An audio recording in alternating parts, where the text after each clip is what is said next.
Magandang hapon sa ating lahat. Hindi ako nakikita. Sige. Ako si Minette Esquivias, ang chairperson ng Philippine Statistics Authority Bids and Awards Committee. I'd like to welcome all, the BAC members, the TWG members, BAC Secretariat, and user representatives, our invited observers, and all our participating bidders in today's session for the opening of bids for the procurement through public bidding of supply, delivery, and installation of SSD-based network attached storage or NAS under public bidding number 2026-04. Our approved budget for the contract for this procurement is 18,990,000 pesos. As provided for under IRR of RA 12009, bids exceeding the ABC shall be automatically rejected in this bid opening.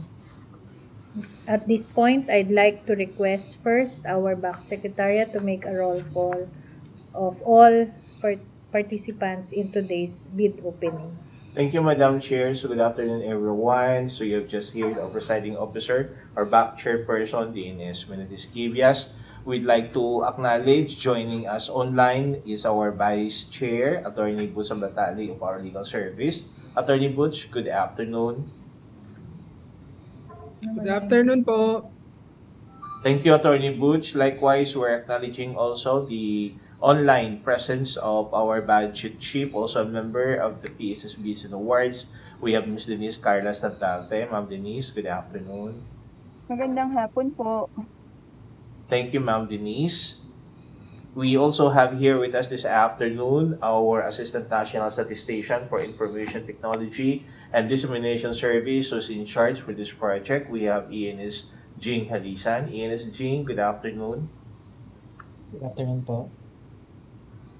Thank you, ENS Jing. Madam Chair, insofar as the members of the PSSBs and Awards Committee is concerned, this is to confirm that a quorum has been established for us to proceed with this afternoon's bid opening of the subject procurement at hand. With your permission, Madam Chair, we'd like to acknowledge our participating bidder. We have from ASE, Ma'am Lerma Domingo. Ms. Lerma, good afternoon. Yes, good afternoon, sir. Good afternoon, everyone. Thank you, Ms. Lerma. We also have here with us this afternoon our technical working group and the office in charge for this project, particularly the Systems Operations and Infrastructure Division of ITDS. And for the record, Madam Chair, we also invited the Office of our Resident Auditor, and likewise, we also reach out to the internal audit and then also from the public-private sector, supposedly to observe the proceedings of this afternoon's bid opening, as well as with the other related activities pertaining to this procurement project. But unfortunately, they could not make it for this afternoon's bid opening. But just the same, we can still proceed with the conduct of our bid opening. And Madam Chair, we'd like to recognize that Jason Moran of our Internal Audit Division is also present. Jason, good afternoon. Good afternoon po, Sir Joseph. Thank you. And Madam Chair, again, insofar as members of the Bids and Awards is concerned, this is to confirm that we have a quorum. Over to you, Madam Chair. Thank you, Joseph. So, having established a quorum as confirmed by our BAC Secretariat, today's opening of bids for public bidding number 2026-04 is hereby called to order. May we request the BAC Secretary to confirm whether bids were received before the deadline for submission. Thank you, Madam Chair. So we have two participating bidders who paid the 25,000 participation fee. Unfortunately, we only have one bidder which we received the bidding documents submitted before the deadline of March 30 a.m. in the morning. Okay, thank you. So we will now be proceeding with the opening of the first envelope containing the eligibility and technical documents, followed by the second envelope containing the financial proposal for the bidder if the technical bid is rated pass. So we only have one bidder that submitted the bid proposal. So we'll start with the opening of the first envelope for ASI. So we will now proceed with the opening of the first envelope, which contain the eligibility and technical documents. The submitted documents will be checked against the list of documents comprising the bid under the instructions to bidders, section C12 of the Philippine bidding documents, using the non-discretionary pass or fail criterion. If a bidder submits the required document, it shall be rated pass for that particular requirement. For a document to be considered complete and sufficient, it must be complete on its face, should contain the required information, and should comply with the requirements set out in the bidding documents. Bids that are incomplete or patently insufficient shall be rated failed. After determining compliance with the requirements in the first envelope, the BAC will proceed with the opening of the second bid envelope containing the financial proposal if ever the technical bid is rated pass. If the requirement in the financial envelope are missing, incomplete, or if the bid price exceeds the ABC, the bid shall likewise be rated as failed. Only bids that contain all required technical and financial documents shall be rated passed and considered for evaluation and comparison. We shall now proceed with the opening and preliminary examination of the technical component of the bid using the pass or fail criterion in accordance with RA 12009. The BAC is now directed to open the first envelope of ASI and read out the submitted eligibility and technical documents. Thank you, Madam Chair. So we have on screen the bidding documents submitted by Advanced Solutions Incorporated, which we received on March 27, 2026 at 4:20 p.m. We would just like to see confirmation from Lerma. Ms. Lerma, please confirm po. Ito po yung nasubmit po natin last March 27. Yes, sir. Confirm po.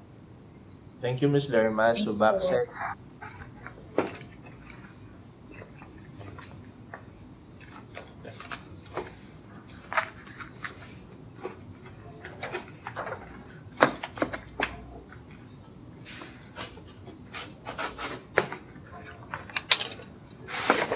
So we will assign the financial component envelope as we will be opening the technical component envelope for this bid. So we'd like to acknowledge also the submission of a USB copy. So thank you, Ms. Lerma.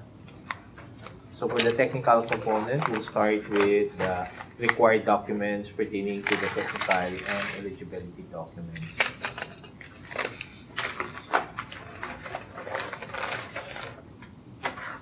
So we have here on screen the technical component documents for Advanced Solutions Incorporated, and first off we have the Belgium Certificate of Registration, so validity of which is until June 3, 2026, and this is for Advanced Solutions Incorporated. So we'll be checking now if we have the 3 pages intact for this as required to be submitted. So last page of which contains the list of those documents submitted to GPPB. So we have here the last page, which contains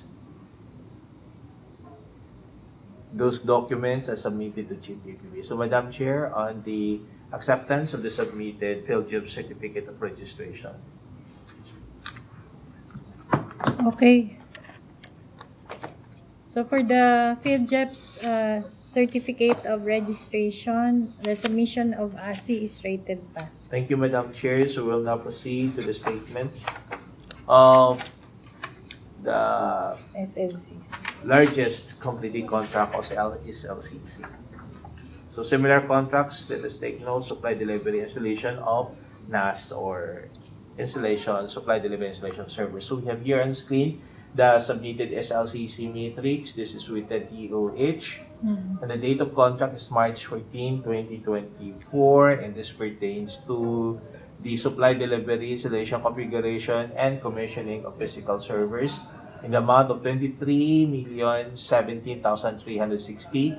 Date of delivery and user acceptance as indicated in here is August 17, 2024, and date of official receipt is December 2, 2024. The contract amount of 23,017,360 is more than sufficient to cover the requirement for this project, as our ABC is only at 18,990. So we'll now be checking on the corresponding support documents for this. We have the certificate of acceptance issued by DOH for this project, and we also have the certificate of satisfactory performance also issued by DOH for this project, tagged as very satisfactory, a copy of the sales invoice, a copy of the collection receipt. So that would suffice for now, Madam Chair, and the acceptance of the submitted SLCC. Okay, the submission of ASI for the SLCC is rated pass. Thank you, Madam Chair. So we shall now proceed to the NFCC. So we're looking at an FCC that is at 18,990,000, which is our ABC, and the derived NFCC, as indicated in here, is at 4,064,998,732. Again, this is more than sufficient to cover our project since our ABC is only at 18.9 million. So, Madam Chair, the acceptance of the submitted NFCC. Okay, the submitted statement of NFCC is rated pass for ASI. Thank you, Madam Chair. We shall now proceed to the statement of all ongoing government and private contracts, and this would include those contracts awarded but not yet started, if any. So this is regardless whether those indicated are similar or not similar in nature and complexity to the contract we bid for this project. So we have here the SLCC as submitted for government with DNR. This one's dated October 27, 2025 on ICT equipment. And in particular, delivery of laptop, NAS, desktop, and document scanners in the amount of 7,051,660. Date of delivery as indicated is March 31, 2026. On to the next page. And then for this page, we have here as listed, PDEA on December 3, 2025. Again, in the supply and delivery desktop, laptop, and UPS in the amount of 24,039,676. And then Philippine Drug Enforcement Agency again, dated January 14, 2026, pertaining to ICT equipment on desktop and desktops and laptops in the amount of 54,957,960 pesos. And then last on this page is the Philippine Army Procurement Center pertaining to laptops and desktops in the amount of 2,616,038 pesos. Now let's proceed to the third page. On the third page of the submitted matrix, Land Management Bureau, dated December 11, 2025. Again, on ICT equipment in the amount of 1,502,030. And then Pag-ibig Fund, February 10, 2026, 765 units of desktop computers in the amount of 33,989 pesos and 890. And then Commission on Elections, again on ICT equipment, in particular, 325 units of workstations in the amount of 21,729,955. Then on to the fourth page. We have here with the Commission and Audit dated 5/19/2026. And the PO pertains to hyperconverged infrastructure server in the amount of 9,988,800. DSWT pertaining to mobile tablets in the amount of 221,861,482. And the Department of Justice, January 30, 2026, for 824 units of desktop computers in the amount of 48,317,712. And last on this page, Department of Justice, dated January 30, 2026. And this pertains to laptop computers in the amount of 46,805,938. And then on the fifth page, we have here with the Philippine Procurement Center, Philippine Army Procurement Center, March 2, 2026. 200 units of inkjet printer in the amount of 2,697,600. Comelec, dated March 23, 2026.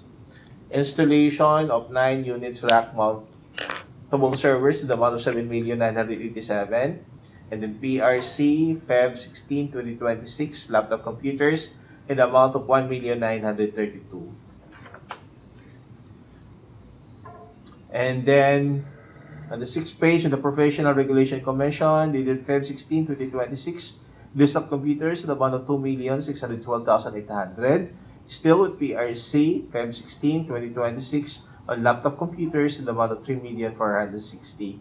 And in Philippine Navy, March 19, 2026, on 900 units of desktop computers and 1 unit 3-in-1 printers in the amount of 67,125,000. And they have indicated no ongoing contracts with private entities. And the grand total as indicated in this matrix is 558,677,527.91. So this will be inputted when we check the corresponding NMCC. Next page, and this is signed by the authorized representative, Lerma Domingo, dated March 27, 2026. So, Madam Chair, on the acceptance for now of the submitted statement. Okay, the submitted statement of all its ongoing government and private contracts, including contracts awarded but not yet started, is rated pass for ASI. Thank you, Madam Chair. So we shall now proceed to the joint venture, if it is applicable in this case, not applicable as they have indicated and submitted. So we'll now proceed to the technical and eligibility documents pertaining to the bid security. So the submitted bid security declaration for this project. And the same is notarized before a notary public. So, Madam Chair, on the acceptance of the submitted bid security declaration for its bid security. Okay. The submitted statement on the bid security by ASI is rated pass. Thank you, Madam Chair. So we'll now proceed to the conformity with Section 6 on the delivery schedule. 90 calendar days.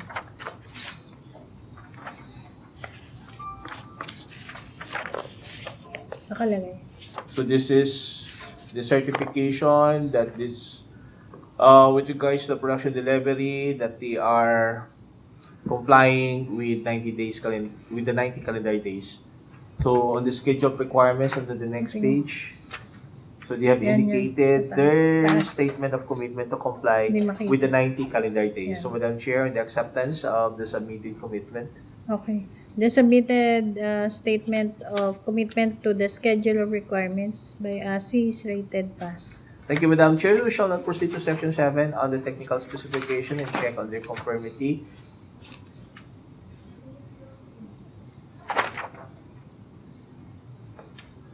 So their offer is Synology S6400. And then with respect to the technical specification as indicated in the technical specification matrix of the PBD under Section 7, on the first page, they have indicated their statement of compliance. Next page. So on the next page, again, with respect to the technical specification parameters, as indicated, embedded in the PBD under Section 7, they have indicated their statement of compliance as well. On to the third page. So same here, including the warranty and support, data security and compliance, and then the brand and compatibility considerations as well, and the bidder qualifications, they have indicated their statement of compliance. So na-overdue lang natin, no? Kasi bawat praise may comply. So, safe. Okay, so walang pinalampas na linya. But anyway, we will now be checking on the corresponding documentation. So, the offer is FS6400 Synology. So, this comes with this brochure. So just a quick browse on the features of the IPS 6400. Next page. Next page. On reliability, availability, and disaster recovery. So highlighted in yellow. So corresponding the technical specifications indicated in the PVT. Next page. On to the next page. So we have the hardware overview of the offer as well as the technical specifications. Thank you for highlighting those specifications in here such that madali naming titignan to check against what was indicated in the PVT. And then the general TSM specifications as well. And then on to the next page. Next page. And then again, next page. So this is the RDIMM. Next page. And then the Enterprise series. Next. The technical specifications, the hardware specifications is also attached. Next. The feature on Store Manager is also indicated in here. Next. On SNMP. The next. On Terminal and SNMP is also here. And then the snapshot replication is also attached. And then a letter of confirmation from Synology Incorporated confirming that the proposal, the model is compatible with the main unit of FS 400. This is issued by Synology. Compliance for PSA. Next. The next. So it's still issued by Synology. Next. And then the authorization from manufacturers, Synology. So this is addressed to the Bison Award, certifying, authorizing ASI, and then also letter of product warranty. Next. And then certification of compliance issued by ASI. And then they also appended 1 cup power requirements. Next.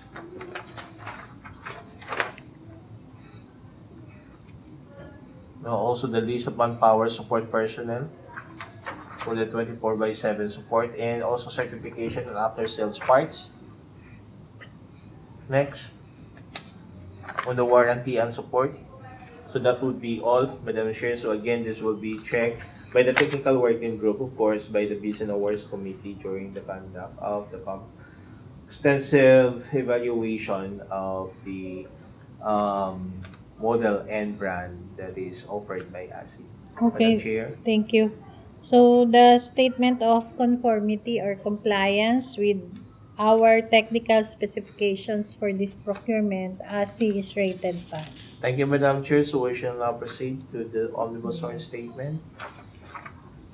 So check if we have complete provisions of the OSS. Next page. And then this is executed by its authorized representative, Mr. Domingo, and the same is also notarized before a notary public. So check on the jurat portion. And then check if we have the corresponding secretary certificate authorizing their participation in this project. And this is executed by its corporate secretary. Next page. And same is also notarized before a notary public. So Madam Chair, on the acceptance of the OSS along with the appended secretary certificate. Okay, the submitted omnibus sworn statement together with the secretary certificate is rated pass. Thank you, Madam Chair. So once again, we'd like to seek confirmation from the Bids and Awards Committee on the eligibility pertaining to the technical and eligibility documents as submitted by ASI.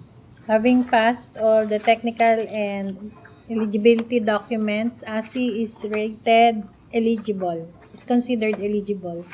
So we can proceed with the opening of its submission for its financial proposal. Thank you, Madam Chair. So with your permission, once again, so we will be opening the financial component.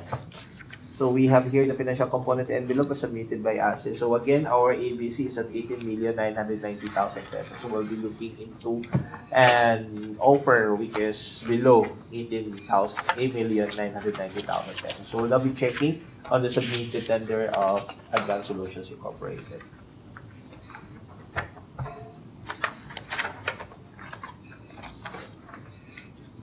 So for this, the offer of ASE is at Ano? Hindi ko makita. 18 million Okay. 988,000.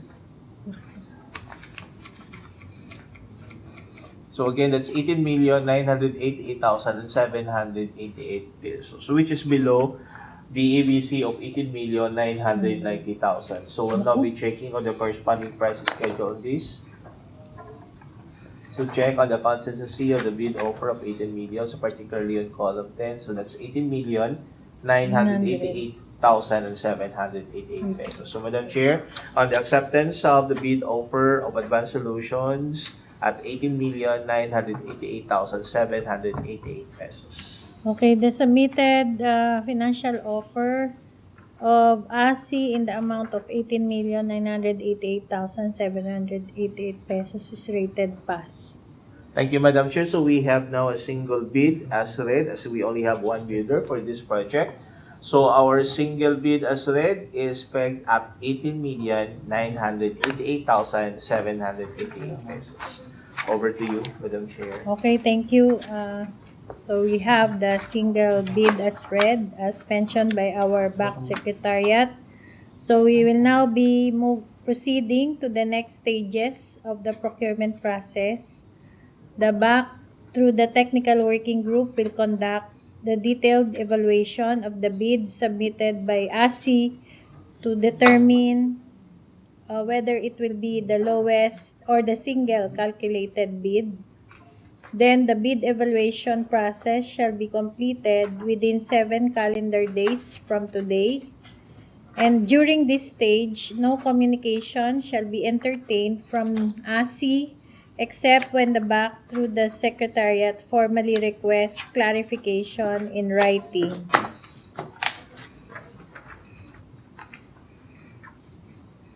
If ASI will be considered as our single calculated bid, it will be notified accordingly and will undergo post-qualification.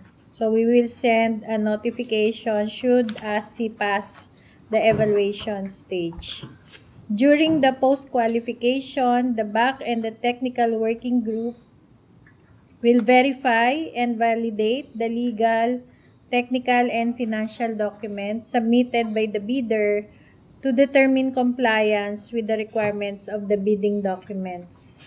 If the bidder passes post-qualification, the back will declare that bidder, which is ASI, as having the single calculated and responsive bid and recommend the award of the contract to our head of the procuring entity. Now, if ASI fails the post-qualification, we shall go through another round of bidding given that we only have one bidder for this procurement project. So there being no other matters to discuss, the session for the opening of bids for public bidding number 2026-04 is hereby adjourned or concluded. The back secretariat is now directed to prepare the minutes of the meeting and the abstract of bids as read. Thank you to all, ASI, to the back members, to the members of the technical working group, including the end user and observer for the participation in today's bid opening. Maraming salamat and have a good day. Thank you po, Cheers. ma'am. Thank you, everyone. Thank you, Ms. Thank you. Lerma. Thank you po. Okay.